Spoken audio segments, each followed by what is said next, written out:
Let's be real. Tayong mga Pilipino, napakarami nating toxic na ugali. That's also the main reason why it's hard for us to move forward as a community. At kung hindi natin yan babaguhin, there's a huge chance that we will continue to fail our own country. That is why in this video, we will talk about the top 10 toxic traits of Filipinos. Now, teka, bago kayo magalit sa akin ng lubusan, I want you to understand that I made this video because I firmly believe that we Filipinos, tayong mga Pilipino, we deserve a better life. We deserve a better future. We all deserve to be happy. We deserve to experience the fullness of life. Deserve natin ng mas maraming time sa pamilya natin, ng mas magandang buhay, ng mas malaking sweldo, ng mas malaking negosyo, ng maraming oportunidad, at deserve natin ma-achieve yung mga pangarap natin. But we have to confront the reality. Because the toxic traits we will discuss in this video, it is holding us back from achieving what we want. Yan yung humaharang, yan yung pumipigil sa atin. And at some point, we have to confront it. Kasi kung hindi natin i-confront, hindi natin yung pag-uusapan, walang magbabago.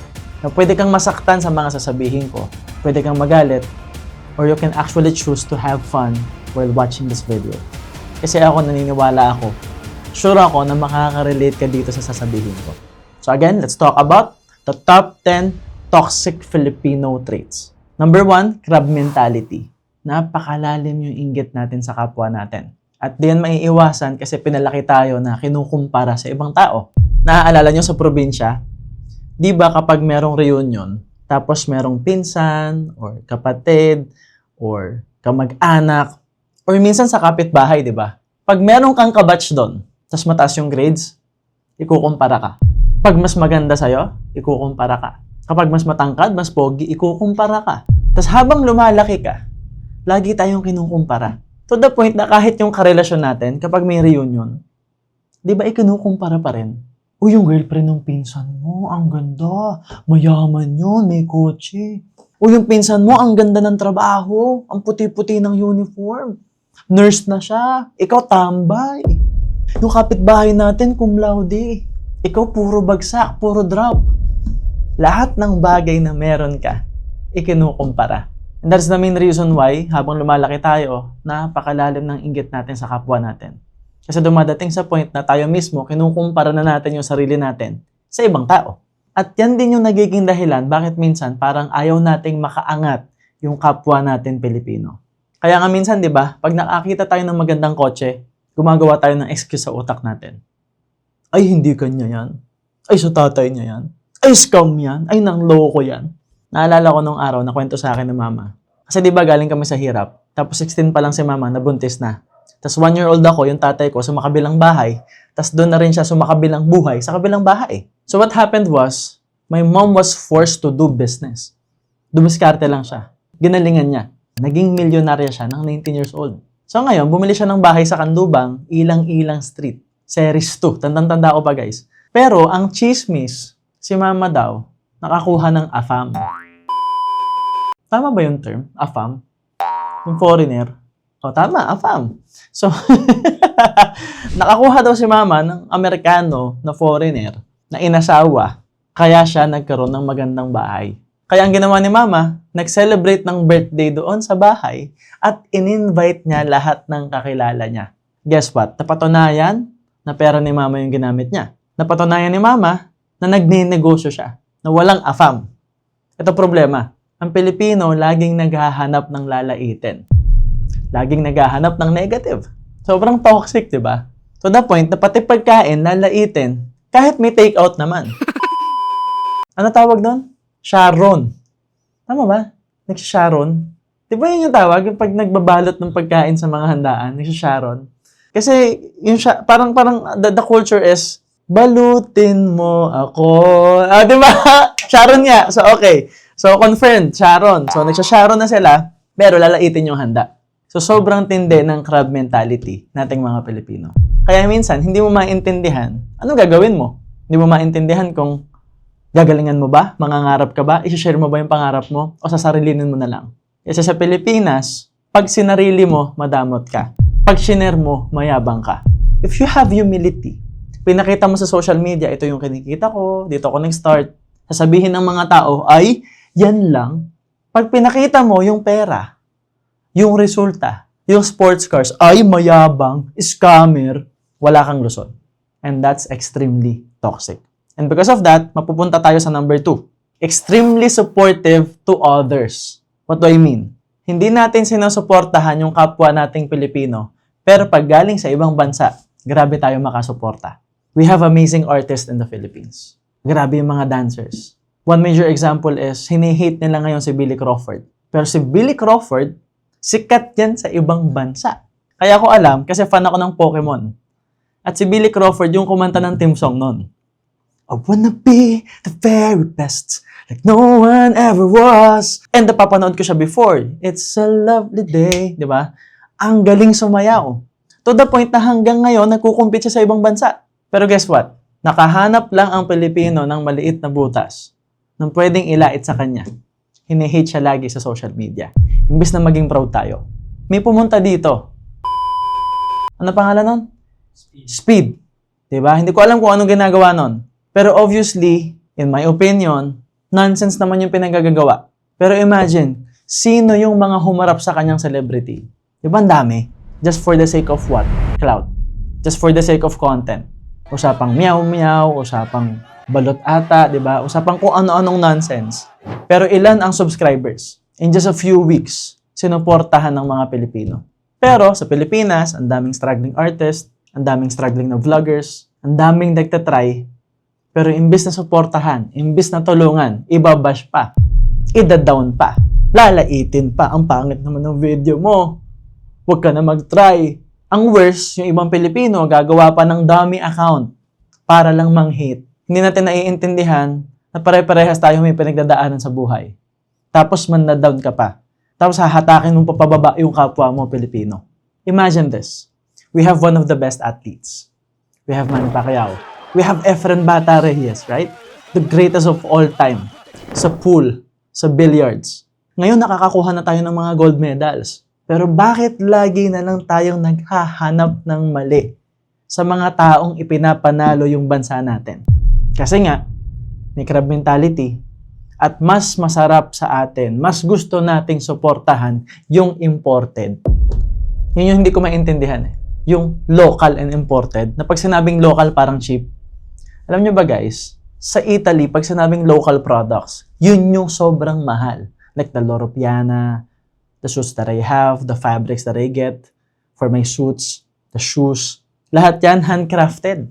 Pag sinabing handcrafted ng mga artisans, ito yung tipong ilang saling lahi, ipinasa yung craft ng paggawa ng sapatos, ng paggawa ng bag, ng paggawa ng isang bagay.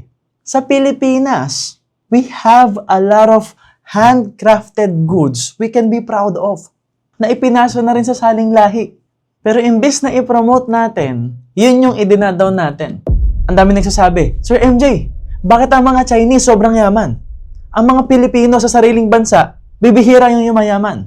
It's because yung kapitbahay mo, yung pinsan mo, yung kaibigan mo, pag binentahan ka ng sabon, mura lang naman, afford mo naman, ayaw mong bumili. Pero saan ka pupunta? Sa SM. Sino may-ari? Chinese. Tapos magtataka ka, mas mayaman ng Chinese. It's because doon ka bumibili. Yun ang sinusuportahan mo. Yung Chinese na produkto. And guys, even if you can't afford to buy the products, even if pangit yung products para sa'yo, even if ayaw mo talaga ng products, wala namang bayad yung likes. Wala namang bayad yung comment. Wala namang bayad yung magre-refer ka lang sa ibang tao na okay, ayoko nung sabon mo, pero may kakilala ko baka gusto yan. Wala namang bayad yung suporta sa kapwa-tao, lalo sa kapwa mo Pilipino. Pero instead na iangat mo yung sariling produkto ng bansa natin, mas tinatangkilik natin sa ibang bansa. I understand that. I'm also guilty of that. Pag quality products, associated yan lagi sa ibang bansa. Pero little by little, we can build quality products in the Philippines. Pero para mangyari yan, kailangan muna nating tangkilikin yung meron tayo. Because we have an abundance of resources, but we don't support each other. And let's move on to toxic trait number 3. Poor mindset. Mahirap lang ako. Pilipino lang ako. Imagine that. There are some people na sinasabing Pilipino lang. Saan nanggaling yan? Sa history natin. Malalim yung mindset natin, malalim sa belief natin na sinakop tayo ng Hapon, sinakop tayo ng ganito, sinakop tayo ng ganito. So, ang belief natin, tayo ay slaves. Kaya ang baba ng tingin natin sa sarili natin. Sa history natin, Pilipino, nagpapatayan. Kapwa Pilipino ang trumaydor sa Pilipino. Hindi ko maintindihan bakit ganun yung history. I don't wanna talk about it. I'm not an expert around it. But the reality is, bata pa lang tayo, yun ang inaaral natin. Na Pilipino ang trumaydor sa kapwa Pilipino. Bata pa lang tayo, mina-mindset tayo na sa Pilipinas, mahirap ang buhay, anak. Mahirap kumita ng pera. Hindi mo pa nga alam yung pera, ang alam mo agad mahirap kitain. Tapos, kung galing ka sa hirap, kagaya ko, galing ka sa probinsya, yung magulang natin, ang pag-aawayan, pera. Pag may nawalang konting pera, pagbibintangan ka pa. Tapos, literal, makikita natin habang lumalaki tayo, yung magulang natin nahihirapan talaga. Tapos parang ang ganit-ganit sa pera. E kung paulit-ulit sabihin sa'yo, anak, mahirap ang Pilipinas. Mangarap ka mag-abroad. Anak, walang pag-asa dito. Walang pera sa bansa natin. Mangarap ka mag-abroad. So ito nangyayari. I firmly believe Filipinos are smart. Extremely intelligent, hardworking, diligent. Matatalino ang mga Pilipino. Pero, ibang bansa ang nakikinabang. Those who are skilled, those who are smart, creative, intelligent, diligent, hardworking. Dahil sa maling mindset, ang nakikinabang ibang bansa. Dahil hindi sinusuportahan at hindi nababayaran ng tama ang nakikinabang ng skills, ibang bansa. Just imagine that. Dumating pa nga sa point na ultimo doktor pupunta sa ibang bansa para mag-nurse. Yung mga magagaling na mekaniko nasa ibang bansa. Yung magagaling sa manufacturing nasa ibang bansa. Because of what we call poor mindset. Tapos, connected yan sa number 4. We are entitled. And we are too focused on the title. Masyado tayong entitled. Think about it. Nag-away yung mga bata. Mamaya, sino magkaaway? Yung magulang. Mababa yung grades ng bata. Ano gagawin ng magulang? Aawayin yung teacher. Binigyan ng project. Sino gagawa? Yung magulang. Hindi ngayon matututo yung bata. Kasi gusto ng parents yung title. First honor, second honor, valedictorian. Masyadong hinahabol yung title, instead na ang habulin natin, masaya ba yung anak natin sa school? May natutunan ba yung anak natin sa school? Think about it. Naranasan mo ba sa buong buhay mo? Kung parents ka ngayon, gusto kong balikan mo yung pagiging bata mo. Gusto kong balikan mo nung ikaw yung nag-aaral. Okay?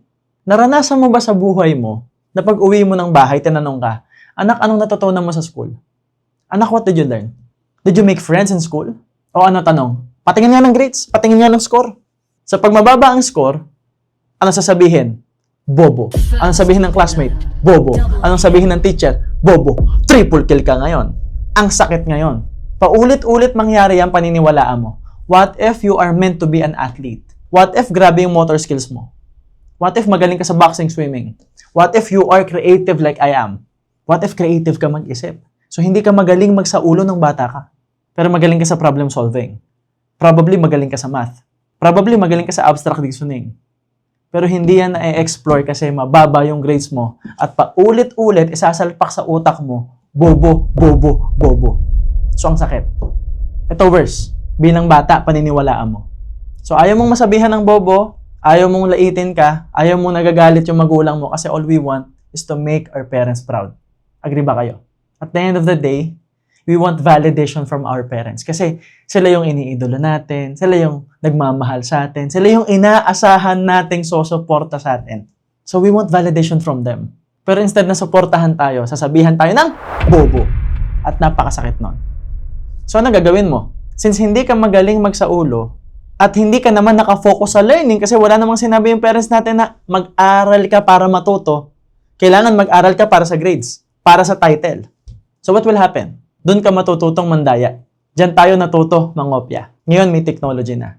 So mas madali ang pandaraya na ginagawa ng mga kabataan ngayon. Simply because we are too focused on the title. Tapos noong araw, pag sinabing nagbabanda, pag sinabing musikero, pag sinabing artist, ang baba ng tingin. Pag sinabing gamer, ang baba ng tingin. Tapos mataas lang ang tingin natin sa artista, doktor, lawyer, piloto, wala namang masama doon. Because to be honest, mahirap talaga maging artista. Mahirap talaga mag-doktor. Mahirap talaga mag-lawyer. Mahirap talaga maging surgeon. Mahirap talaga yung pinagdaanan nila. Don't get me wrong. And we give all the credits to them. And at the end of the day, they are paid a lot of money. So even if hindi sila bigyan ng validation, they are paid. They are earning a lot. But I want you to understand that everyone in this world, especially us in the Philippines, tayong mga Pilipino, we play a major role. In a restaurant, let's give appreciation to everyone. Magandang title yung manager. Maayos din na role. Leadership. Pero may role din ng chef. May role din ng kitchen. They are making sure masarap yung pagkain, quality yung pagkain, hindi panis yung pagkain. Malinis yung kakainin mo, malinis yung plato. The waiters will serve you. And the manager is making sure that everything is in place, na susunod yung sistema. So lahat po yan mahalaga. Hindi po ito usapang title, usapang value. At lahat po tayo may value. May role po yung mga teachers. May role po yung mga professors. May role yung mga nurses, yung basurero, yung construction workers, yung tubero. Lahat po yan may role. Kaya nga I push everyone to work hard eh. And we also have to give credits to the hardworking people. Yung mga nagle-labor, guys. Think about it. Yung mga malalaking buildings, yes, ang galing ng engineer. Ang galing ng architect. Grabe yung mga bilyonaryo at milyonaryong nagpatayo niyan because they worked really hard. But at the end of the day, hindi maitatayo yan without the workers who worked really hard, who sacrificed their time, blood and sweat, guys. So everyone has value. Hindi pwedeng nilalang mo yung ibang titulo. And ito yung nagiging problema eh. Because of entitlement, because we are too focused on the title, what's happening is, pinipilit nating tapusin yung kursong hindi natin gusto. Tapos magtatrabaho tayo sa trabahong hindi din natin gusto. Kaya nga, di ba, nung pinapili ako, diploma o diskarte, I choose diskarte. Diploma is important, but education is importanter. Sa hierarchy, para sa akin, diploma is below. Kasi hindi mo dapat hinahabol yung diploma o title. It's all about education. Because when you focus on learning and education, you are not focused on the title. You are focused on what will I learn in this field? What will I learn in this course? And what will I do after I graduate? So may malinaw kang career path because you are not too focused on the title. Lagi kong sinasabi, kunin mo yung course na gusto mo. Piliin mo yung career na gusto mo. Kasi pag gusto mo yan, gagaling at gagaling ka dyan. And that's the only way for us to have a functional community. Kaya nga paulit-ulit ako eh. Instead of choosing diploma, you choose education. You choose learning. Because we don't want teachers na ayaw maging teacher. Can you imagine, ang nagtuturo sa anak mo, isang teacher na sobrang hate niya magturo sa bata. We don't want nurses, especially sa mga emergencies, na ayaw maging nurse. Can you imagine, yung nurse na mag-blood transfusion sa'yo? What if ang pangarap niya maging tattoo artist? Yari ka ngayon, paglabas mo ng kamay mo, panggigigilan niya yan, di ba? We don't want engineers na ayaw maging engineer. Ang gusto pala nila, gamer. What if yung building gawin niyang Jenga, edi gumiba yan? So my point is very simple. Instead of focusing on the title, dapat ang focus natin is matuto. At ano ba yung gusto natin gawin bilang Pilipino? Pero again, hindi nga natin magawa kasi napaka-toxic ng ugali nating mga Pilipino. And this is something that we have to confront again. And again, because of that, hindi tayo makapag-desisyon ng tama. Now, let's move on to toxic trait number 5. We love clout and issues. Kasi nga, may crab mentality. Tapos, supportive tayo sa ibang tao. Supportive tayo sa ibang lahi. Tapos, poor mindset tayo. Tapos, masyado tayo nakafocus sa title. Ano mangyayari? Masyadong clouded yung utak natin. To the point na ang lagi nating hinahanap, again, yung mali sa kapwa natin. Tayong mga Filipino, ang bilis nating madistract. Batuhan ka lang ng isang scandal, distracted ka na eh. Makalimutan mo na pangarap mo, makalimutan mo na goals mo. Makalimutan mo na trabaho mo, malilate ka na, mapupuyat ka na. Batuhan ka lang ng isang issue sa mga artista na hindi mo naman alam kung totoo. Yung mga love teams, hindi nga natin alam kung totoong naging sila eh. O issue lang din eh, or clout lang din. Alam naman natin, kailangan nila mag-build ng fanbase. And you know yourself, some of it is fabricated just for the sake of getting views. getting customers, getting clients, even the vlogs. Yung mga babae, pinagpapasapasahan. Yung mga lalaki, gumagamit ng mga babae as trophies. For what? For views. Tapos tayo, panonoorin natin. Tapos magtataka tayo. But yung mga taong toxic, yung mga taong negative, kumikita sa YouTube, kumikita sa Facebook, kasi yun ang pinapanood mo. Tapos doon ka pa nagko-comment, doon ka pa nagla-like. Kahit sabihin natin galit na galit ka, kahit sabihin natin negative yung comment mo, nag-comment ka pa rin eh. Engagement yun eh. In the social media world, attention equals monetization.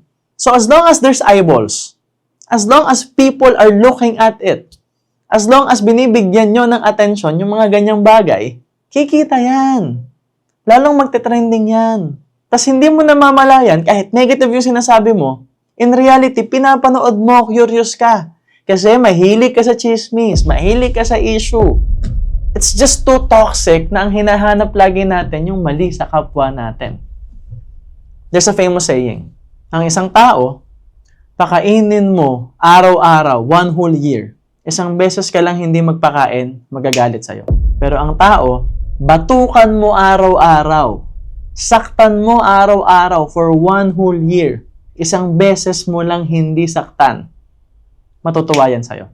Alam niyo yung trip nating mga Pilipino? Yung mga gagawa ng mali. Yung masasama yung ugali. Yung naninira ng kapwa. Tapos biglang magbabago. Ang nakakatawa dito, pinagpipilitan na mabait naman may isang ginawang tama. So, ang nangyayari, hindi mo namamalayan na mamanipula ka ng mga taong toxic kasi kailangan lang nilang maging mabait sa isang video, kuha na nila attention mo. Pero ang dami nilang ginawang damage sa mindset mo, sa utak mo, sinayang yung time mo, nanood ka ng mga clout, nanood ka ng negative, nagmumurahan sila, nagsisiraan sila. Hindi mo namamalayan, nasisira mo yung buhay mo, pangarap mo, mindset mo, pati ugali mo nagbabago. Ang dali mo kasing i-manipulate. Pero yung mga tao na sobrang tagal nang gumagawa ng tama, hindi mo yun napapansin. So, ano gagawin ng iba? Mag-a-adapt na lang. Sasabihin na lang, kailangan ko mag-adapt sa mga nangyayari ngayon. So, ano gagawin ng iba? Ang marketing nila, maninira. Ang marketing nila, gagawa ng mali. Ang marketing nila, maninira ng kung sino-sinong malalaking pangalan. Ikaw naman, gustong-gusto mo. Can you imagine the marketing strategy in the Philippines is creating issues and clout, at ikaw naman bibilhin mo? Tapos magtataka ka, parang wala nang pag-asa yung Pilipinas. It's not about the government. It's not just about the leadership. It's about the people in the community. Because again, napakahilig natin sa clout and issues. Toxic trait number 6. We pull each other down. Naghahatakan tayo pababa. Now, don't get me wrong. May mga extreme cases na grabe tayo magtulungan. Pag may crisis, pag may bagyo, pag may lindol, pag may sakuna, doon tayo nag-unite. O kaya paglaban ni Pacquiao. Diba? Paglaban ni Pacquiao, walang traffic eh. Pati mga magnanakaw at kriminal, tahimik eh, di ba? Kasi laban ni Pacquiao yan eh, no? Kahit kriminal yan, drug addict yan, drug lord yan, suportahan natin yan, panoodin ng laban. Tapos pupusta sila, di ba? Anyway, the point is very simple. Kaya naman nating magtulungan. Kaya lang, nagtutulungan lang tayo kapag dapang-dapa na tayo. Pag dapang-dapa tapos kawawa, yun yung gusto nating tulungan eh. Yun yung gusto nating iangat. Pero pag nakaangat na sa certain level, tayo rin yung hahatak pababa. Kasi ang Pilipinas, parang bawal makaangat, parang bawal yumaman ng sagad, parang bawal mo ma-achieve yung pangarap mo. Naramdaman nyo na ba yun? Na sa isang tropahan, sa isang barkada, pag sobrang yumaman ka, maliban sa kaiinggitan ka, sisiraan ka eh. Tapos sasabihin, nagbago ka na, mayabang ka na. Tinatry mo silang iangat, sasabihin, trying hard ka, self-righteous ka. Tapos pag iniwan mo naman sila kasi natotoxican ka na, ang sama naman ng ugali mo. Wala kang lusot. Sa Pilipinas ka lang makakakita na pag ang isang Pilipino nakaangat, maghahanap ng way para butasan. Let's be real. Before Carlos Yulo, sino ba yung sikat na atleta? Di ba si Pacquiao? O di ba ngayon, love na love natin? Pero way back, di ba binabanatan din? Sinisiraan din? Kung kani-kanino ini-issue? Ang nangyari lang ngayon, nakahanap ang Pilipino ng ibang mapagbubuntunan. Laging may issue. To the point na it's not about the person anymore. It's about the Filipinos trying to find issues. Kaya nga, in reality, ang daling sumikat sa Pilipinas eh. Gagawa ka lang ng mali.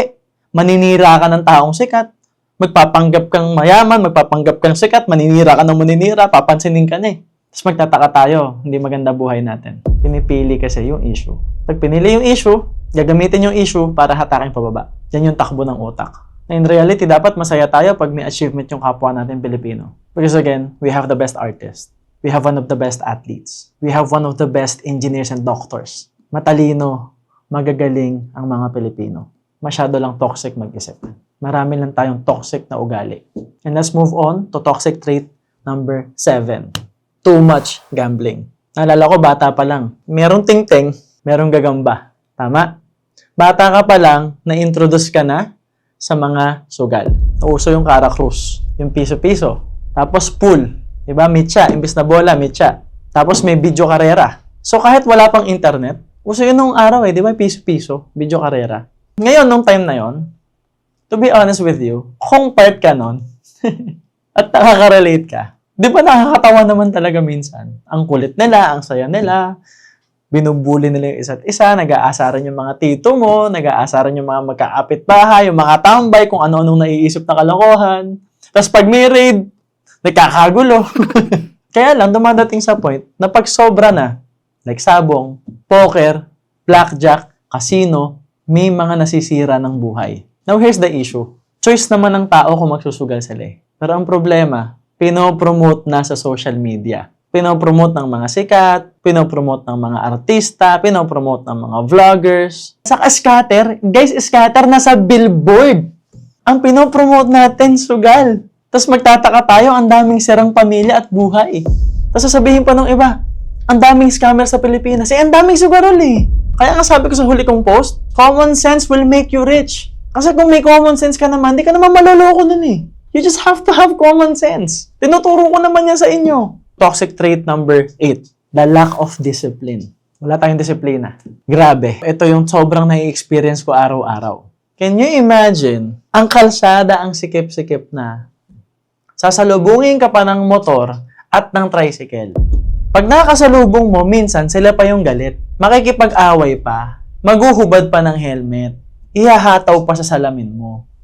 Yung mga tricycle drivers, saka mga motorsiklo, naka-counterflow na, mag-overtake pa sa counterflow. Ang tindi! Yung upos ng sigarilyo kung saan-saan tinatapon. Napakakalat! The people in leadership, most of them, hindi ko nila lahat, pero most of them, wala ring disiplina. Alam naman natin, pag nasilaw ng konti sa pera, kinukurakot na yung pera. And I can't help but compare because I went to Singapore. Tinanong ko sila doon. Isang matanda na doon na lumaki, doon na nagkapamilya. Tinanong ko siya, anong meron sa Singapore? Ano yung greatest asset? Meron ba kayong yamang lupa o yamang dagat? Meron ba kayong natural resources? Ano sagot niya? Walang natural resources. But the greatest asset we have is the discipline of the leaders and the people. Security and cleanliness. Just imagine that. Sikat sila sa pagiging malinis. And because of the discipline of people and the leaders, nagtulong-tulong lahat. Secured yung bansa. Since secured yung bansa, ang daming nag-i-invest na negosyante, protektado yung mga empleyado. So the economy is growing really fast. Ang nangyayari sa atin, kahit saan tayo magpunta, may corruption. May nanggugulang. May nanlalamang. Ultimo sa pila. Can you imagine? Pila na lang. Pila sa pagkuha ng lisensya, pila sa pagkuha ng ticket sa bangko, pila sa pag-order ng pagkain, nanggugulang pa. Walang disiplina. Pag umihi, yung mga lalaki, di ba? Pag pupunta ka ng gas station, napakadumi. Hindi mo naman pwedeng sisihin yung naglilinis. Kasi tayo yung gumagamit. Hindi ko maintindihan bakit sa sahig umiihi yung iba. Hindi naman kalakihan, ilapit mo pare. Di ba? Ako personally, there are Filipinos na grabe yung disiplina. Don't get me wrong. Hindi ko naman nila lahat, kaya nga toxic trait eh. Pero napapansin ba natin na kapag ang Pilipino pumunta sa ibang bansa, sumusunod. Pumunta sa ibang lugar, dumayo, sumusunod sa rules. Pero pag nasa Pilipinas, nasa home country, saka tayo walang disiplina. Saka tayo hindi sumusunod. Kasi siguro napapansin din natin, mismong mga leader natin hindi rin sumusunod sa batas na sila yung nagpapatupad. So what's happening? Naglalamangan, gantihan, walang katapusan yan. In reality, pwede naman tayong sumunod, pwede naman tayong magkaroon ng disiplina. Nagkataon lang siguro na wala tayong respeto sa sariling bansa natin.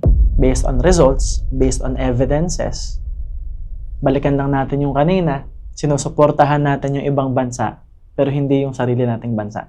Main reason why, pag pumunta ka sa ibang bansa, takot na takot ka, nakikinig ka, sumusunod ka. Diba in reality dapat, mas nakikinig ka, mas disiplinado ka, mas sumusunod ka pag nasa Pilipinas ka, kasi bansa mo to eh. Kailangan lang natin irespeto yung meron tayo. Toxic trait, number 9. Children as insurance policy. Isa yan sa putok na issue ngayon na gustong-gusto natin, no? Ginagamit yung mga bata na hanap buhay. Don't get me wrong. Isa sa mga magagandang traits natin, di ba, yung family-oriented tayo. Don't get me wrong. Ako bilang anak, alam ko sa sarili ko yung responsibilidad ko as anak. Nasa puso't isip ko na whatever it takes, tutulungan ko yung pamilya ko at yung magulang ko. Nakabaon na sa atin yun as identity. Alam ng lahat yan, di ba? Ang mga Pilipino, matulungin talaga yan sa pamilya. We are extremely family-oriented. Hindi na kailangan sabihin yun. Ito yung problema, ito yung toxic dito. Kapag obligasyon na, kapag obligated ka na, kapag parang wala ka ng choice. Kasi, to be honest guys, di ba ang sarap magbigay? Ewan ko kung nakaka-relate kayo. Di ba, kung ikaw yung anak, ang sarap magbigay sa magulang natin. At ang sarap ding makareceive ng thank you. Ang sarap ding makareceive ng credit and validation. Masarap makareceive ng salamat, ng gratitude from them. Kasi, if it's not an obligation, kung hindi ka insurance policy ng magulang mo, at nagbigay ka, you are in a position of giving. You are the giver. And it's really fulfilling to be a giver. It's really fulfilling to contribute. Ang sarap naman talaga kasing magbigay. Pero dapat, i-allow natin yung mga anak natin, i-allow natin yung mga batang magbigay. They have to give. Allow them to give. Allow them to feel the glory of giving. Allow them to feel that they are the giver, that they are valued, they are seen. Nakikita yung hard work nila. Hindi yung parang required eh. So pag nagbigay, okay, dapat lang. Diba? It's like, is it a good feeling, guys? Pag nagbigay ka, dapat lang. Ako nagpalaki sa'yo eh. 9 months kita dinala sa sinapupunan ko eh. So ngayon, nagkakaroon ng debate. Imbes na magkakampi. Di ba yung magulang at anak, dapat magkakampi yan? Nagtutulungan yan. I'm just so lucky. I'm just really lucky. Lumaki ako sa isang pamilya na yung mga parents, yung lola ko po ay dating katulong. So binigay niyang lahat, sinakripisyo niyang lahat. Nakaliko po yung daliri nun. Kasi noong araw sa probinsya, wala naman pong map. Diba? Ang uso ay bunot, saka is. Tapos pag naglalaba, ewan ko kung inabot nyo pa to, yung tinatawag na amerol. So yung unan, yung mga bed sheets, diba ang lutong? That's the way back. So yung lola ko, nakaliko yung daliri niya. And I love my lola. So nung yumaman kami, nagkapera kami, lahat binibigay namin kay lola, mapasaya lang siya. Gusto niya ng ref na touchscreen, bili kami. Gusto niya ng resort, gawa. Gusto ng bahay, bili. Bag, pabango, lahat binibigay namin. Hindi kami required. Don't get me wrong. Hindi sinabi ni Lola na dapat ganito ibigay mo, MJ. Dapat ganito, nene. Hindi. Our Lola is like, wag na. Sa'yo na yan. Tipirin mo yan. Pero ang sarap magbigay. My mom, single mom. Pinalaki ako mag-isa. May negosyo siya. Nagtutulungan kami sa pagnenegosyo. At di may iwasan sa mga Filipino moms yung pagiging frugal. Sa Tagalog, kuripot. So may pera siya, mayaman siya, may mga commercial building din siya, may resort siya, ang laki ng negosyo niya. Pero may bagay siyang gusto, pero hindi niya mabili para sa sarili niya. Don't get me wrong, hindi niya yun hihingin sa akin. Pero ako yung kusang nagbibigay. Ang sarap kaya na kapag may family gathering, hindi ka sisingilin, pero kusa kang mag-aambag. Ang sarap mabuild yung kultura sa pamilya na lahat ay may gustong maiambag. Kasi hindi required. You have the security na teka, hindi ka babasagin, hindi ka i-down, hindi ka hahatakin pababa, hindi ka lalaitin. And the family is giving you the freedom to work hard. Pero pag meron ka na, that's the time that you can share. Diba ang sarap ng ganon? Kaya lang nga, sa Pilipinas, yan yung culture eh. That's the toxic Filipino culture. Ginagawang insurance policy, ginagawang bank account, piggy bank, yung mga anak. Ang nabivisualize ko nga dito, alam niyo yung piggy bank na babasagin? Ang dating sa akin, anong nangyayari ngayon? Nilalagay yung piso, pinapalaki, pinupuno ng barya yung piggy bank. And when the time comes, mamamartilyuhin na yung piggy bank. Babasagin na yung piggy bank. Kaya ang mga kabataan ngayon, basag na basag. Because of this toxic Filipino trait na ginagawa nating insurance policies, yung mga anak. And now, let's move on to toxic trait number 10. We are extremely insecure. Dahil na rin yan sa mga toxic traits na nabanggit ko. Dahil laging kinukumpara, poor mindset, poor beliefs, fixed mindset, crab mentality, inggitan. Tapos alam mo sa sarili mo, hindi ka susuportahan ng kapwa mo Pilipino, pero susuporta sila sa ibang tao. Kasi nga, culture na eh. Tapos lumalaki ka, imbes na feeling mo, nagbibigay ka sa magulang mo, required pala yon. Kasi nga, toxic trait number 9. Tapos hahatain ka ng tropa mo. Hahatain ka ng kaibigan mo pababa. Mga mahal mo sa buhay ang hahatak sa'yo pababa. Tapos masyado tayo nakafocus sa title. Na kapag wala kang title, wala kang kwenta. That's what's happening. So yung insecurity natin, nanggaling yan at nabuo yan nang dahil sa toxic Filipino culture na meron tayo. And because of the insecurity that we have, kahit marami namang opportunities, hindi natin ginagrab. Hindi tayo nagtatry. Hindi tayo sumusubok. Hindi natin ginagalingan. Kitang-kita natin yan. Maraming Pilipino ang yumayaman din sa ibang bansa. At marami din ang hindi. Think about it. May mga hindi yumayaman kasi nadala nila yung culture. Tapos baka piggy bank sila ng magulang nila at pamilya nila. So kahit nasa abroad sila, hindi sila makaipon kasi bato sila ng bato sa Pilipinas. Tapos yung mga tao sa Pilipinas, nilulusta yung pera nila. Inuubos yung pera ng mga OFW. Ininegosyo, tapos malulugi. Bakit nalulugi? Kasi walang ownership, walang malasakit. Ipang susugal.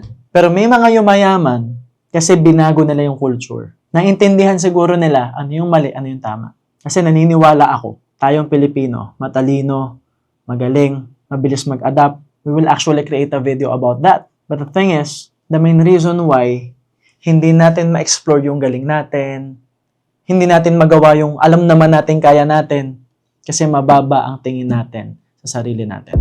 And because of that, so if you are someone who can relate to this video, maybe biktima ka rin ng toxic Filipino culture to the point na mababa yung tingin mo sa sarili mo, hindi mo kilala sarili mo, hindi mo alam yung gagawin mo, feeling mo hindi ka rin yayaman sa Pilipinas, pwedeng OFW ka ngayon, pwedeng nasa Pilipinas ka, but you really wanna move forward in life. Maybe you have goals and dreams, pero parang may pumipigil sa'yo. May pumipigil sa'yo na ma-achieve yung gusto mo, or hindi mo magawa yung mga bagay na alam mong dapat mong gawin at pwede mo namang gawin. And guess what? Your beliefs, your habits, your patterns, your programs, your insecurities, your self-doubt, all of those things are holding you back. But I have a good news for you. Based on my 18 years of experience sa pagnenegosyo, I was able to mentor thousands of people from being poor to becoming millionaires to multi-millionaires. And I have billionaire clients who just want a well-rounded will of life. Which means I have wide experience around this matter. And I was able to discover and formulate one of the greatest framework that will change and transform your life. And that would be the Success Blueprint. It is a 14-day online program. So these are recorded videos. So kahit nasaan, pwede mo siyang mapanood. Pwede mo siyang ulit-ulitin, especially kung na-skip mo yung araw. And if you will enroll within the week, we will give you 90 days access.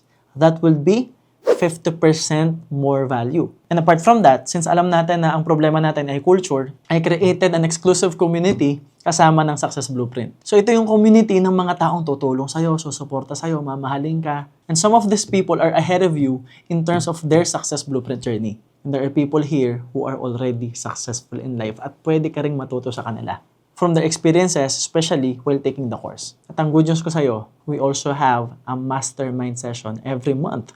So you will get 3 sessions. Ang isang session po natin is 100,000. Yan po yung value niyan. Because there's a coaching opportunity and I'll be there as your host. And mind you, you will get 3 sessions. That's already 300,000 worth of value. Pero makukuha mo lang yung Success Blueprint for a very affordable price. As in, sobrang mura, baka magulat ka. So kung gusto mo talaga magbago buhay mo, enroll now in Success Blueprint and get 50% more access and the bonuses I mentioned here. Just visit www.successblueprint.ph, click Get the Course Now, and if you wanna pay via GCash or Maya, just choose Send It Online Payments. So again, balik na tayo dito. Now, I'm here to tell you, may pag-asa. I made this video. I'm being open and vulnerable right now. Kasi alam ko pwedeng i-hate ako dito sa video na to eh. But let's be real. alam mo sa sarili mong nakaka-relate ka rin. Baka ikaw mismo, dinaanan mo lahat ng sinasabi ko. Posibleng hindi ikaw to Posibleng ito yung pinagdaanan mo. Posibleng yung toxic traits na nabanggit ko, nakita mo yan sa pamilya mo, sa kamag-anak mo, sa kaibigan mo, o sa mga tao sa paligid mo. And posible rin, na sa sobrang paulit-ulit mo siyang na-experience, hindi mo namamalayan, nagiging toxic ka na rin. Nagiging negative ka na rin. Naninira ka na rin ng di mo namamalayan. Poor mindset ka na rin. Na-develop na sa'yo yung kultura. And we are confronting this because we have to change. Yes, pwedeng masakit pag kinonfront natin. Masakit tanggapin. Pero ano mas masakit? Pag nagbigay na yan sa'yo ng napaka-negative na resulta. Kapag dumating yung future na hindi nagbago buhay mo, pag dumating yung future na hindi mo na-achieve yung goals mo, pag dumating yung future na hindi mo pa rin magawa yung alam mong kaya mong gawin, alam mong dapat mong gawin. Pag dumating yung future na walang nagbago sa buhay mo, at baka naging worse pa nga because of these toxic traits. And we are confronting this, even if it's painful, kahit masakit. Kasi pag hinarap natin siya ngayon, at binago natin, sinubukan nating unti-unting baguhin yung mindset, baguhin yung tingin sa kapwa Pilipino, suportahan yung kapwa Pilipino, magkaroon ng disiplina little by little, suportahan yung negosyo ng kakilala, kaibigan, kamag-anak, iangat yung kapwa Pilipino, maging proud sa bansa, maging proud sa dugo. Kung susubukan natin unti-unti at magbabago tayo, imagine the possibilities. It will all happen if everyone here watching this video is dedicated to change for the better. It will only happen if pagtutulungan nating mga Pilipino. Let's develop a new culture. A culture that eliminates fear. A culture where everyone is allowed to be ambitious. Lahat pwedeng mangarap. Susuportahan natin yung pangarap ng isa't isa, ng kapwa mo Pilipino, ng kamag-anak mo. Suportahan mo yung anak mo, pamilya mo. Mahalin mo yung mga tao sa paligid mo. Magkakaroon ka ng disiplina at malasakit sa bansa. Let's build a culture that will help everyone. Let's celebrate the success of each other. At lagi nyo lang tatandaan that all I want is for you to become more successful in life and for you to reach the next level success. So yun lang guys, this is the end of the podcast. And always remember that everything good starts with a yes. And yes, my name is MJ Lopez and see you soon.